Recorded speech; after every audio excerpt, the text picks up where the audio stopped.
বাংলাদেশে জামাত ইসলামের কাছেই হিন্দুরা নিরাপদ। তার একটি উদাহরণ দিয়ে শেষ করছি। আপনারা জানেন আমাদের একজন নেতা আছে, তার নাম হচ্ছে রানা সাহেবের নামটা একটু পুরো, রানা দাস গুপ্ত, অ্যাডভোকেট রানা দাস গুপ্ত। আপনারা জানেন তার বাসা কোথায়? তার বসতভূমি, তার বাসা হচ্ছে বাংলাদেশ জামাতে ইসলামের চট্টগ্রাম মহানগরের অফিসের সাথে বাজানো। তিনি বিগত দিনে এত বেশি নিরাপত্তা বোধ করেছিলেন জামাত ইসলামের পাশে বসবাস করে। তার মানে নিরাপদ বসবাস কোথায়?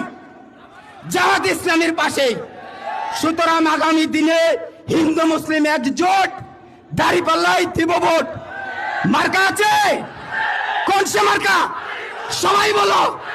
হিন্দু ভাইয়ের, ঐক্য ভাইয়ের, সবাই বলেন। ধন্যবাদ।